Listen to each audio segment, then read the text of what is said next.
The word of God is alive and powerful, sharper than any two-edged sword, piercing even to the dividing asunder of the soul and the spirit, of the joints and the marrow, and is a critic of thoughts and intents of the heart. All Scripture is God-breathed and is profitable for doctrine, for reproof, for correction, for instruction in righteousness, that the man of God might be mature, thoroughly furnished unto all good works. Study to show yourselves approved unto God, a workman that does not need to be ashamed, rightly dividing the word of truth. All right, we're back in Mark 13. So turn to Mark chapter 13. I'm on page 9 of the analysis points. Got to wrap this section up and move forward.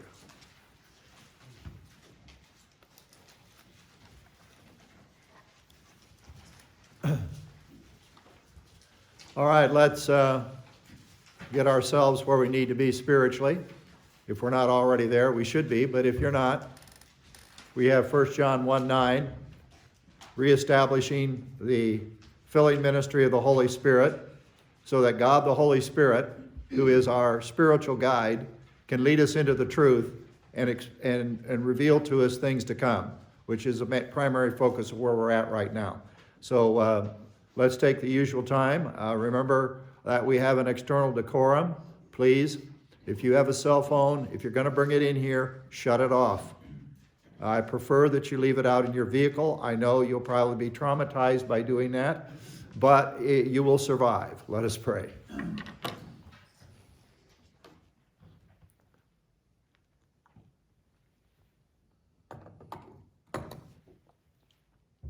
Heavenly Father, since man shall not live by bread alone, but by every word that proceeds forth from your mouth, we have assembled ourselves together to study this portion of your word, and specifically to be further oriented to the coming of Christ and the times in which we find ourselves.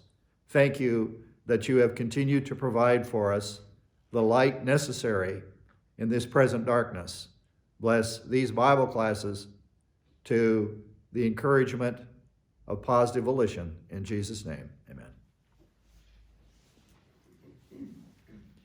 The Olivet Discourse is presented in 3 of the Gospels, Matthew, Mark, and Luke. And the whole discourse, and of course this discourse was delivered by Jesus, a specific location. He was on the Mount of Olives, east of Jerusalem, looking west towards the magnificent temple complex. It was renowned in the ancient world for the beauty and the grandeur of these buildings.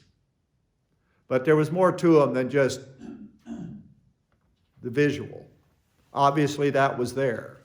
God's plan is beautiful, and the buildings were designed, and what went on inside the buildings was designed to teach people about God's plan from the time of Solomon's temple to this temple, and it was on this occasion, on Passion Week, this is at the very end of his ministry, that he delivers this discourse. And the disciples were, well, actually one of them was excited about the fact that this was such a beautiful view. It was breathtaking. And they're looking west, and one of his disciples blurts out, "What beautiful buildings, wonderful stones." These buildings were made of stones of many tons, cut out of granite and placed perfectly there, starting with the cornerstone up. This is what ancient man was capable of. Anyway, so the disciples on a high, right? Look at this beautiful complex of buildings. What's Jesus' response?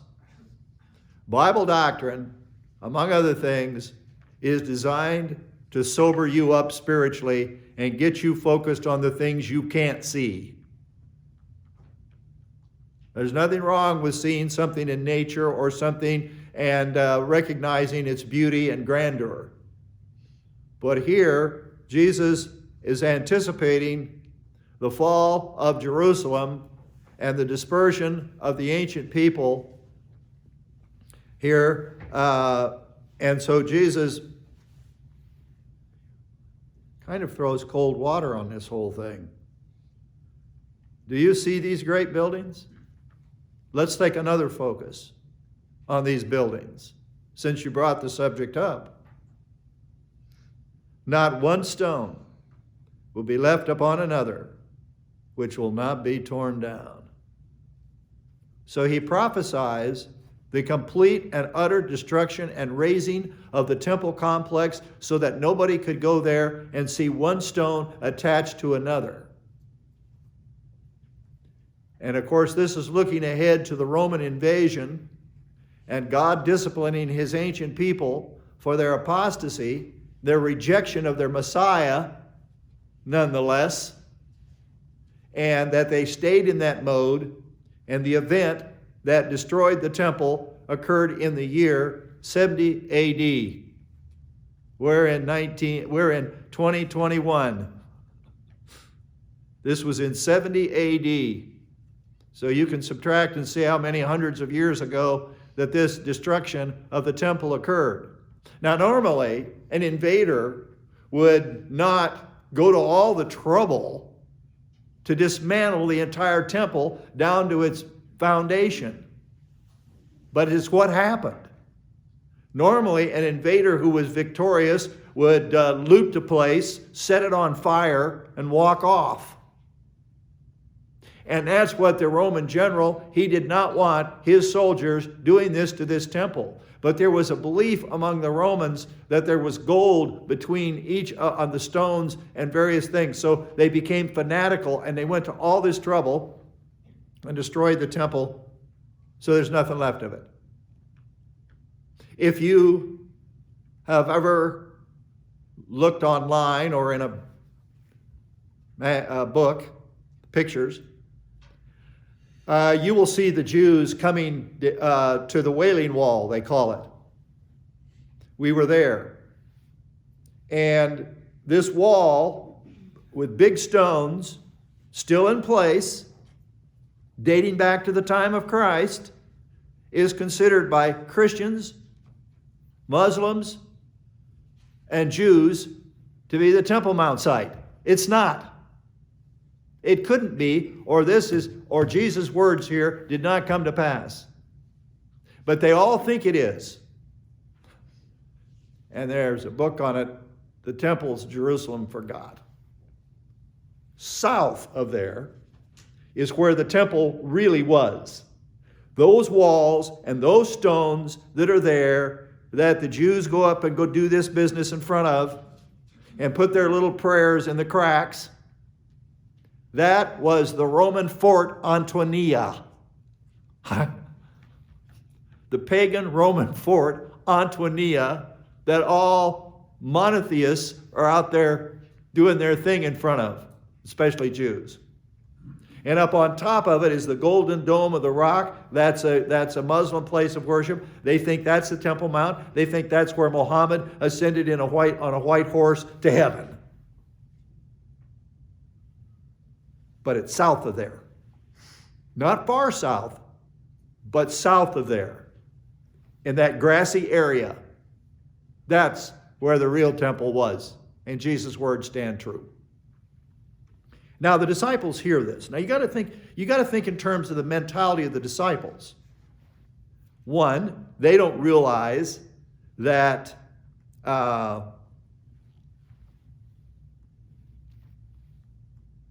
don't have a perspective with regard to the future. They just know that there's a promise that the Lord will come and establish a kingdom on earth. That was universally known among the Jews. So they ask a question. As Jesus was sitting on the Mount of Olives, verse 3, opposite the temple, Peter, James, and John and Andrew were questioning him privately. These are two sets of brothers, natural brothers. And tell us, when will these things be? And what will be the sign when these things are going to be fulfilled? Now they ask a straightforward question. When and what's the sign? Is there a lead-up sign that is specially by itself singular and important? And we won't get to the sign until we get deep into this discourse. He just doesn't drop it on them immediately. He lays the groundwork.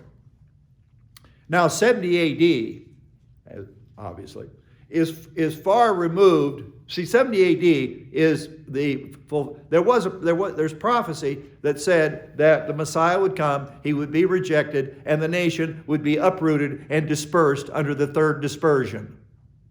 They would be kicked out of evicted from their land violently, in this case by the Romans, and God would use the Romans to judge his ancient people for their crimes, their sins, their reversionism, and scatter them among the nations. He'd already done it two other times before that. You don't know of a people that gone through this in that way. 3 dispersions. The northern kingdom in 721 and the southern kingdom in 586. And if you subtract 70 from 586, you have the return of the Jews out of Babylonian captivity, establishing and building and starting over again and rebuilding their nation. And that nation lasted all the way down to Jesus Christ and on into the church age to 70 AD. Now, if the temple's destroyed, that means the Jews are dispersed, removed from their land. And that certainly can't be, but the disciples don't have all this straight. It certainly can't be the second coming of Christ. Remember, the disciples, to the very end, were hopeful that Jesus would set up the kingdom then and there. He had done all these miracles, everything that indicated he was the Messiah, but first he has to go to the cross. Or there is no kingdom. There's no redeemed people. So, they have the timing, they don't have any of this right. If the Jews are dispersed in connection with the destruction of the temple, how long is it going to take, historically, before there is a return? They're not going to just be kicked out, turn around, and walk back in. They're going to be evicted. See, this was under the law of Moses. I gave you this land. I will bless you in this land. But if to a certain point you do not comply with my law and my rules, I will kick you out of here. And I will use Gentiles to do it. It's still your land. There's still going to be a Jewish presence ultimately and finally. So the sign and the timing is confused by the disciples. You had to have the dispersion of 70 AD start in 68, the Jewish wars. Started in 68, was wrapped up in 70 AD by the Roman legions of Titus and Vespasian. One is the general and one is the Caesar. It's the picture of the Jews being taken out is portrayed on the Arch of Triumph. Jews bound, they got their golden lampstand, and they're carrying all this off. The Romans did. And dispersed the Jews, and eventually, as history advanced, the Jews scattered and spread to all the nations. I saw Asian Jews. They looked just like Asians. I saw African Jews. They looked just like Africans. I saw Russian Jews. They looked just like Russians. Because they went into these nations, they intermarried, they took on their racial characteristics, but their DNA is Jewish. Now, the last days and the tribulation requires that the Jews be back in their land, reestablished. Okay? And that process began in the 20th century and culminated in the rebirth of national Israel as a nation state in 1948. And look how many years it's been since then. Because all the things have to be in place It's like a great play in which all the actors, all the pieces, everything has to be ready to go.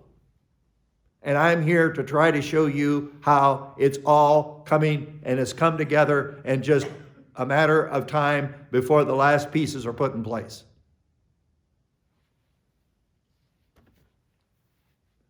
So Jesus began to say to them, now they're looking out. Jesus understands that of course, this was hidden from everybody at this point.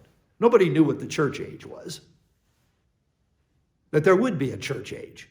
Oh, they knew there would be another age and another people that will get the keys to the kingdom, but they didn't know who they were. They thought, well, guess a nation around it. And it turns out it's not that way. It's individuals from every nation who become born again and who serve God in the church age, of which we're in this special dispensation, where all believers are royalty. That will matter to you someday, if it hasn't already. We are a royal family. Aristocracy. Pick your term. From the moment you believed in Jesus Christ. In the age of Israel, there was only one royal tribe, Judah. And there was only one kingly family within that, House of David. Now, because we're connected and united with Jesus Christ, we're all royalty. You may not feel like royalty, but you are royalty. By divine design. By design and promotion. So the church age was a mystery. And so when he starts talking here about things that are going to build and develop, it's dealing with the course of the church age, with special emphasis, I suppose, on the intensification of these birth pains. Birth pains. So we have an analogy to a woman who's pregnant, and as she gets closer to the end, her pains are more frequent and more severe. Okay? Simple analogy. Very easy. So in this section, he has dealt with the signs of the end. He tells his disciples up front, after they ask the question about the sign, see to it that no one misleads you. That you have to do that for yourself. There are those who will mislead you in this world. See to it that nobody does it. Many will come in my name. They'll be saying they're coming in the name of Jesus. And saying, I am, and will mislead many. False Christs. People that have the gall to actually say they're the Messiah. These have been seen and strewn through history. They're out there today. You may not run into one, but they're out there. When you hear of wars and rumors of wars, verse 7, do not be frightened. And this is a test for all of us. When we see upheaval, war, and other social unrest and all these things, we're not to be afraid. We are to not be afraid. Jesus Christ controls history. Do not be frightened. These things must take place, but that is not the end yet. How many people through this dispensation that runs from 33 to 2021 now, how many people have stood up and because of tumultuous events on earth and screamed, Christ is coming back? There's example after example of people crying wolf, false alarms, example after example. And then it all dies down and we roll on. They did it any number of times. They did it with World War I and so forth. No, it's not the end. And no, Hitler isn't the Antichrist. And so we'll pick somebody else. And we go on and on and on with this. But the dispensation and the time leading all the way through the church age, all the way to the second advent, will be characterized by wars and rumors of wars. we going to go to war with Iran? Are we going to go to war with North Korea? Blah, blah, blah, blah, blah. Rumors of wars.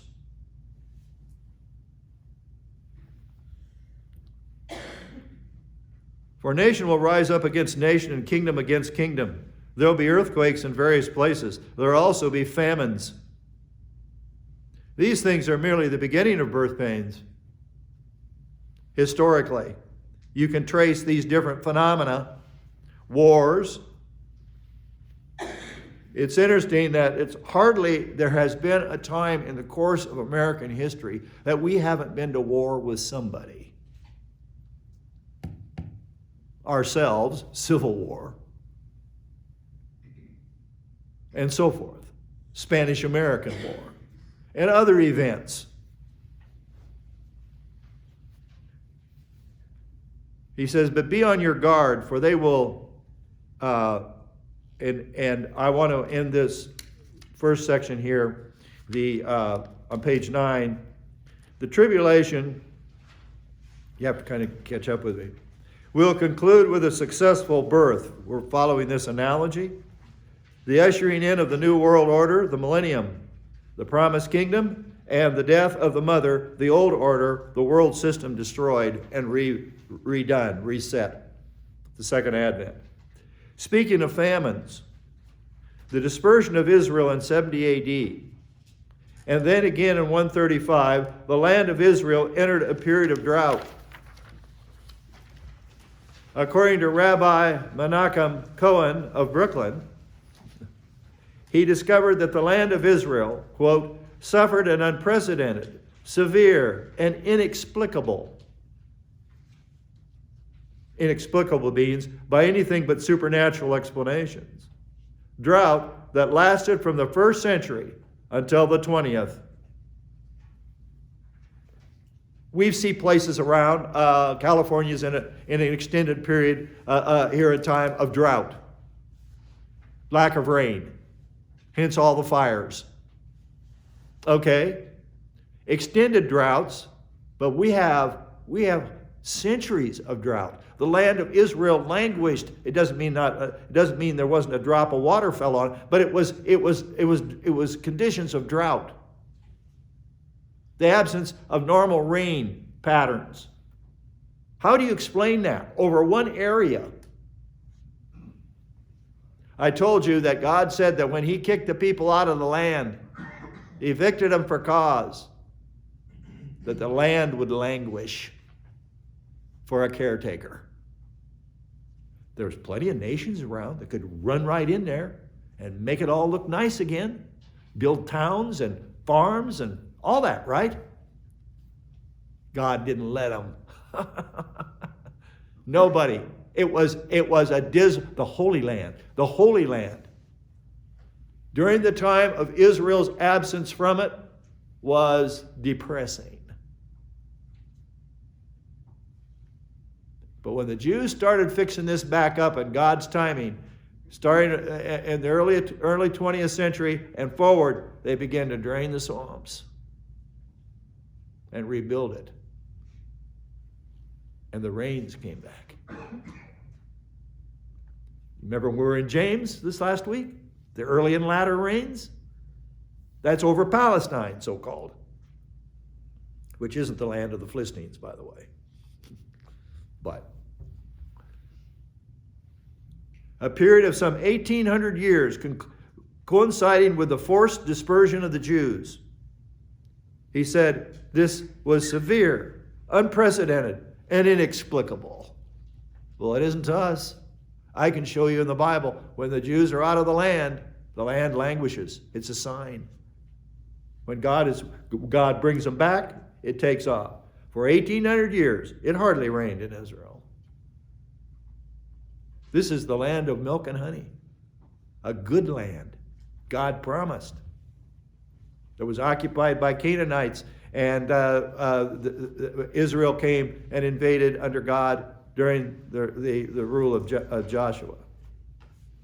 This was the barren land visited by Mark Twain, and with his wit and his deal, he could only be extremely sarcastic. Holy Land, you might go run down what Mark Twain had to say about being a tourist there. So-called Palestine was a wasteland. Nobody lived there, and if they did, it was just not much of a habitation. This was true during the medieval era, during the Crusades, when all these dummy Catholic Christians and all these are walking across Europe, not just knights in armor and those kind of adventurers looking for things, children and everybody, because the Vatican okayed the idea that we need to go win the Holy Land back for Jesus. How ridiculous. And nothing came of it. A bunch of people died. There was no indigenous Arab population to speak of. 71, the rains returned after the Jews came back or started coming back. Now, prior to the establishment of a nation, they obviously had to have a period where they're beginning to come back and God's letting them come back. This push had been over into the 19th century, the 1800s, where they were wanting a homeland of their own. They even considered one in Africa. Anywhere where we can be together as a people and not have to put up with the persecutions that exist from time to time among the Gentiles. We want our own place. Well, you can go study how all this started falling in place when the Jews established their nation. What Gentile nation had a presence there? Britain.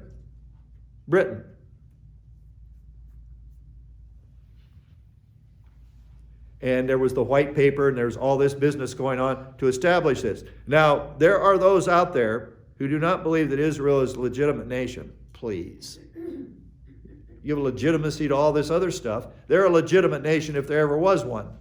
Okay, they returned in unbelief this time. All the other return, they were in belief and they were positive and they got together. Now they return and they're still in a state of unbelief. They haven't changed it. They hadn't changed at all from their attitude towards Christ than when he was here at the first Advent. So why is God letting them back? Well, I gave you that information out of Ezekiel. God said, I've scattered my nation. I've scattered my people everywhere. I'm a shepherd. Shepherds don't scatter their flock. This one did. He scattered his flock all among the nations. And then he's bringing them back out of those nations. And there's a whole storyline behind that of the return of Israel and Israelites from these different nations. Some of them were airlifted back. And as I said, when I was there, I saw them in their different locations. I saw the Ethiopian ones. I saw the Spanish ones. They're Spanish as anybody's Spanish, but they're Spanish Jews.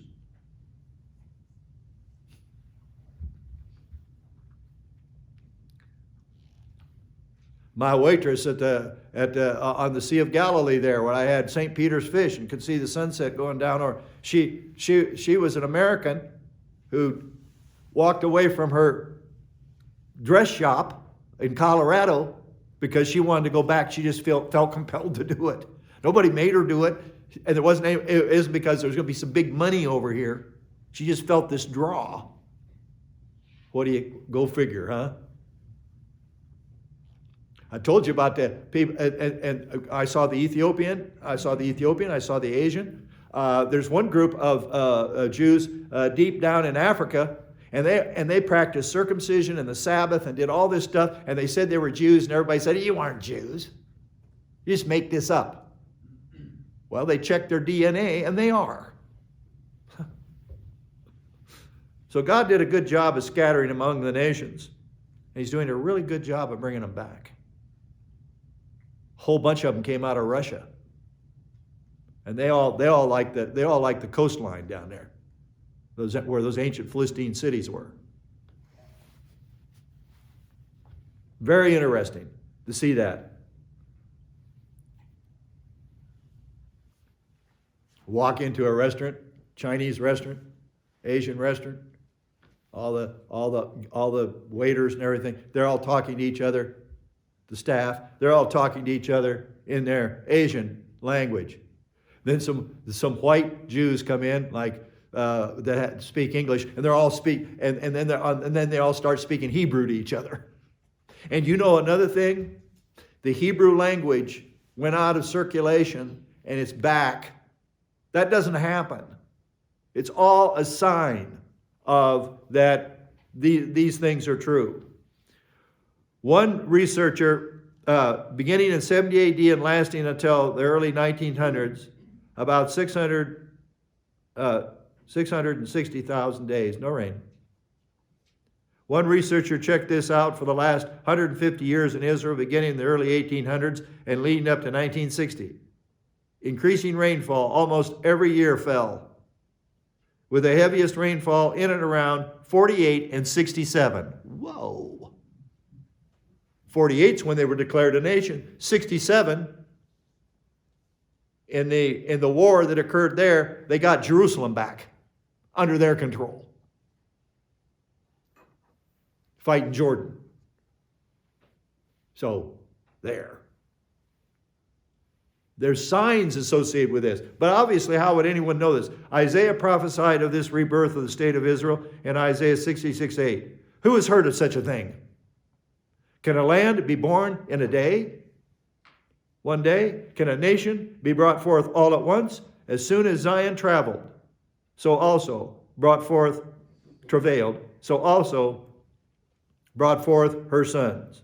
On May 14th, 1948, to be specific, Israel declared her independence. And this was ratified as a nation by edict of the UN, and literally was born in one day. There was a vote among the nations. I can't remember where the U.S. stood in that vote. You say, well, he'd probably be pro-Israel. I'm not necessarily. Sometimes these people abstain. They don't vote. I can't remember on that one. But if you consider the general hostility to the concept of the chosen people among the nations, it's quite amazing that they would get a positive majority vote to reestablish themselves in 48. 1948 becomes the year by which a generation can be measured. Psalm 90:10. People say, how long's a generation? Well, it is settled in it's a 10-year span, 70 years old to 80 years. That's kind of an average where people live and die. Yeah, there's a bunch of people that die earlier and a bunch live beyond 80, obviously. But this is when you crunch the numbers, it's 70 to 80, according to Psalm 90. Now, it's kind of like we've got to shift gears. This period of wars, rumors of wars, and all the rest of it will carry on over into the tribulation. Now the focus here in these verses are the Jews back in the land.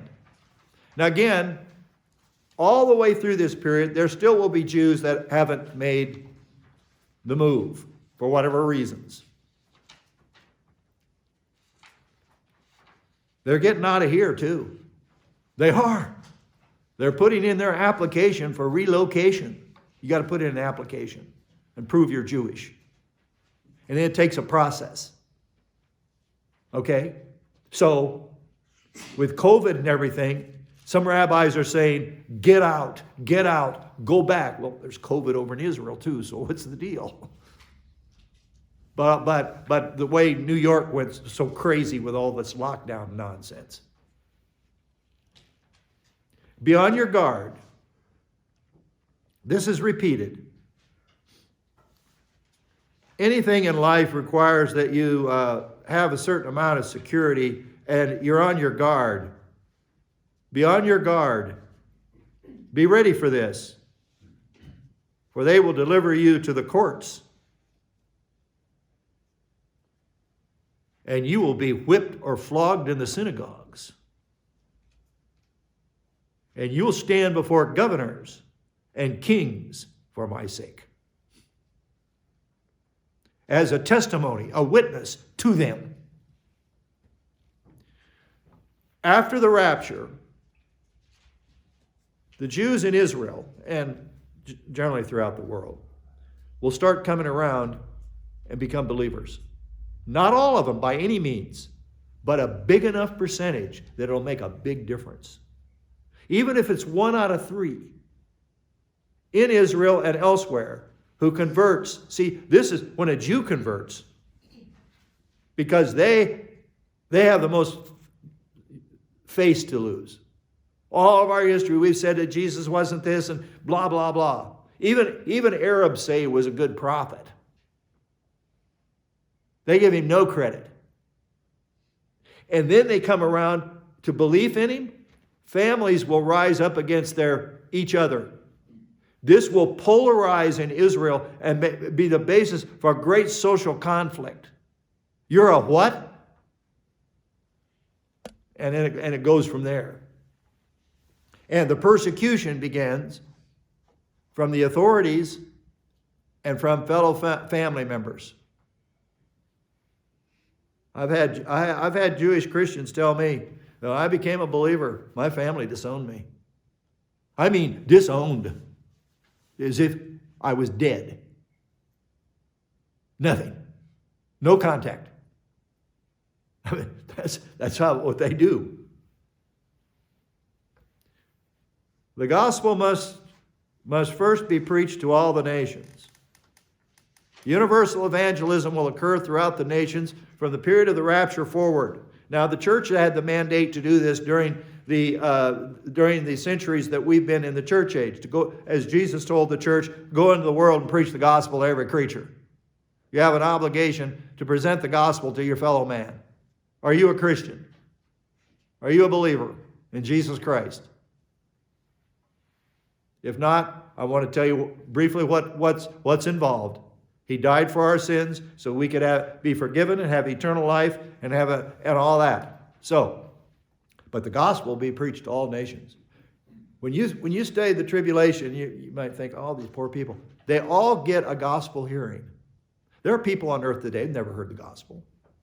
No doubt. But a correct presentation of the gospel. When they arrest you, he gives personal advice as how to handle this when you get taken into custody.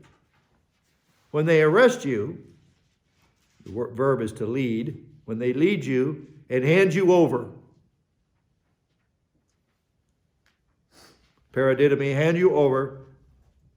Do not worry beforehand.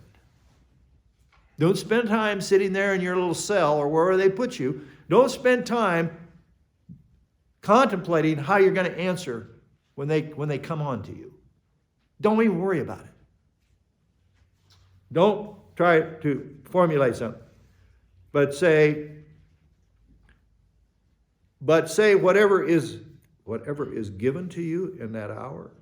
That's the ministry of the Holy Spirit on steroids. I don't mean the person will not have volition and would be completely passive. I'm saying that the Holy Spirit will, even a shy person, even a person that isn't given, kind of introverted and so forth, they'll come out like gangbusters. And I don't mean being mean. I mean, it will be like God himself is speaking through this woman, through this young person, through this whoever. Whatever is given you, for it is not you who speak, but the Holy Spirit. Not your clever putting together stuff, even as sincere and diligent as you want to be. We'll deal with that in our analysis. When this polarization occurs on the ground in Israel, and I'm going to narrow this down further, during the first 3.5 years.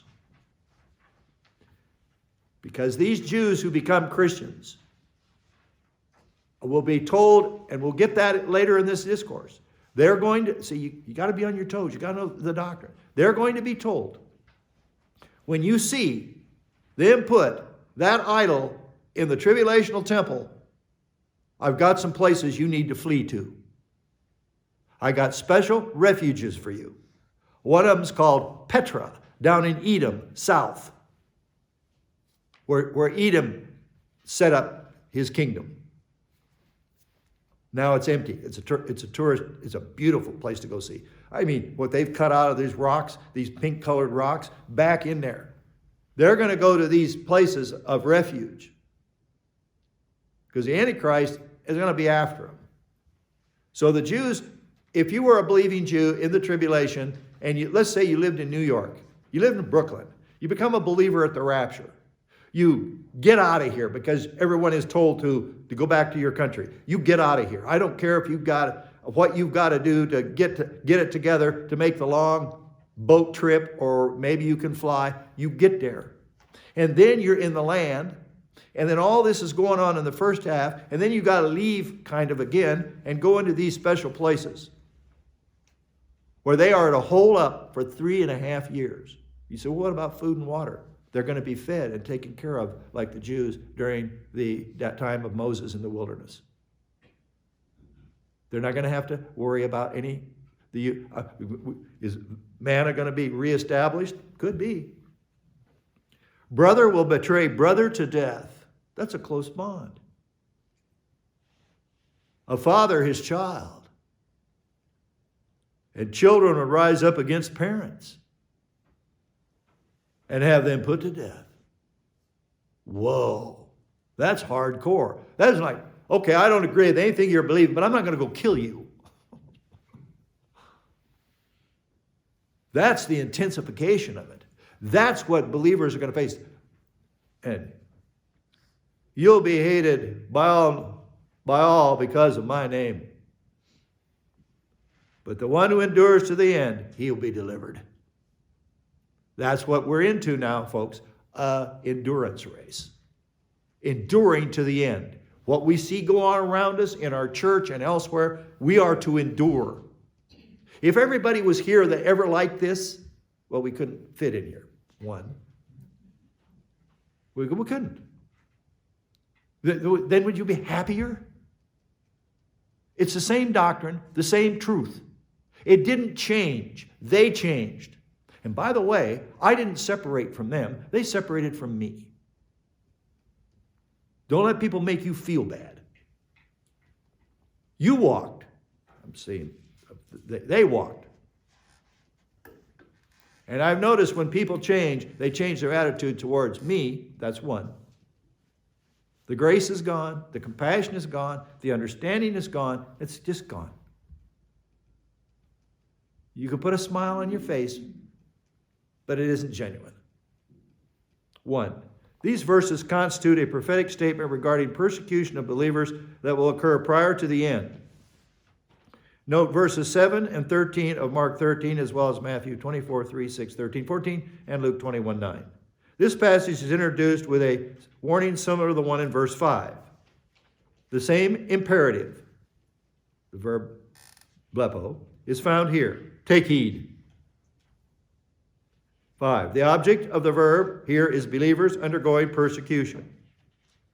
A better translation of this phrase is, watch out for yourselves.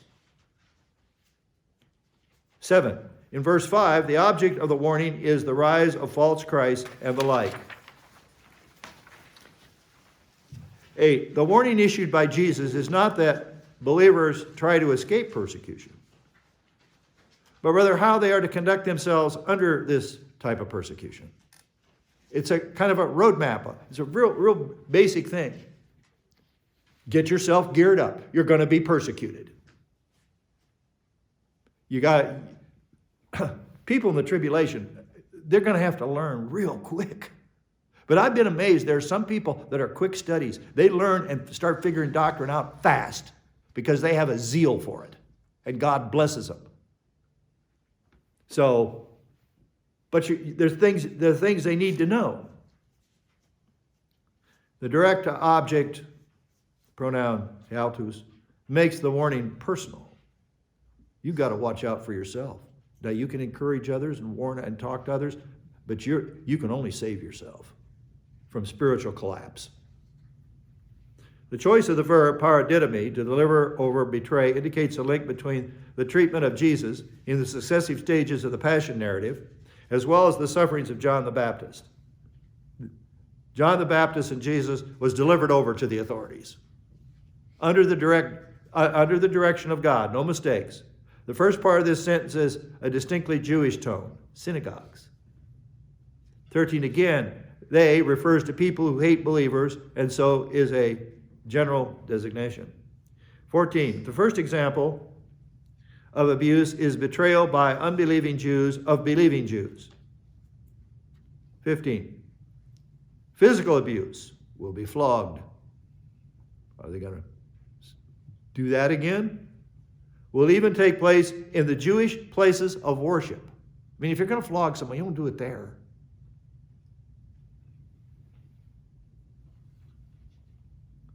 16, the second part of the sentence concerns the authorities, governors and kings, that are part of the Gentile nations. So Jews out among the nations will also be suffering, as well as those in Israel. 17, Jesus goes on to state that his disciples must be prepared for official opposition in both Jewish and Gentile courts. This would apply to Gentiles too who become believers during this time. And by the way, there is going to be millions of Gentile believers martyred under Antichrist by beheading. Read all about it in Revelation 7.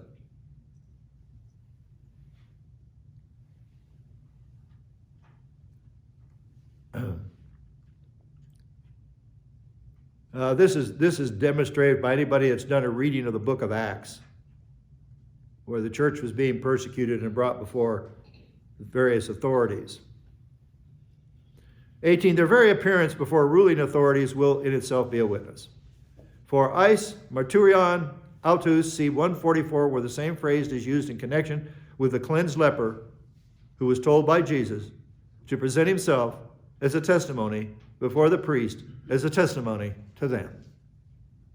Well, the guy didn't do it.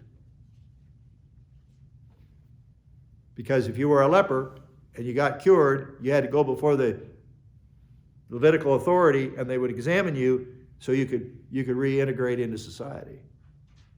And this leper, Jesus said, go show yourself to the priest. Because they'd ask him, well, what happened to you, sir? How did you get healed? Jesus of Nazareth. There's your witness. But he didn't do it. He went on a crusade to tell everybody how great Jesus was, and never mind. Isn't that amazing? Jesus did this for him, and Jesus gives him a simple instruction, but no, he wants a big ministry.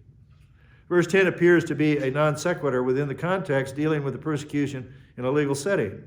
In the parallel, Matthew 24:14 is added as a testimony to all nations, and then the end will come. 8, this is obviously a long, drawn-out process over the course of the church age. This time period includes the trib, Revelation 14:6. The proclamation of the gospel, I'm talking about part of this. And I saw an angel flying in mid-heaven, having an eternal gospel to proclaim to those who live on earth and to every nation, tribe, language, and people. Some people can't say they didn't hear. Also, there is the witness of the two witnesses. Moses and Elijah will reappear. It's impossible to get your head around all this completely. The rapture occurs. The Antichrist and the false prophet hit the ground. In that area where John the Baptist ministered, two prophets appear suddenly, out of nowhere. Moses and Elijah. Equipped to minister there. And they minister out in that wilderness. They don't go in town. People have to come out there as John the Baptist. You want to hear this prophet? He isn't coming to you. You need to go there. And people streamed out there to hear. They hadn't heard a prophet like that. So to be Moses and Elijah, what do you think they're going to be teaching? They're going to be teaching Bible doctrine and telling the Jews that Jesus is your Messiah. Wake up. They're also going to be the instrument that will be associated with environmental judgments around the world. They will speak. Remember, Moses' environmental stuff dropped on Egypt under the 10 plagues? How about Elijah? What was his favorite trick? Fire out of heaven. So as often as they drop these things on people, they can do it. Oh, they will be hated. Oh, you can't imagine how they'll be hated. Well, why don't you just send a sniper in there and kill them both? Try it. Try it. Send an army of trained soldiers. Send them in there to kill them. Tell them you'll give each of them $1 million, the guy that kills them. It won't happen. They'll even send an army out after them. And the earth will open up and swallow them. After a while, people get a little discouraged going there. Until they're finally taken into custody at the midpoint and beheaded by the Antichrist. There's a war between them and the Antichrist. The Antichrist has the upper hand for a minute. He gets them, cuts their heads off, lays them out in the streets of Jerusalem, and has a TV camera on them 24/7, and everybody that's negative is celebrating. But their celebration gets torn away from them because a voice comes out of heaven and says, "Come up here." And they come back on their feet with their heads on their body. And they're in a resurrection body, and they slowly ascend like Jesus did.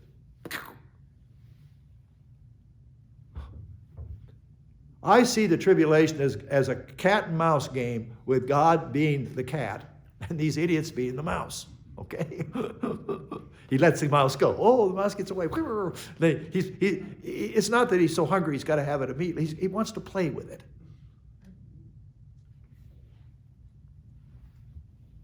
Let's take our break and have a cup of coffee and some fellowship if you're so inclined.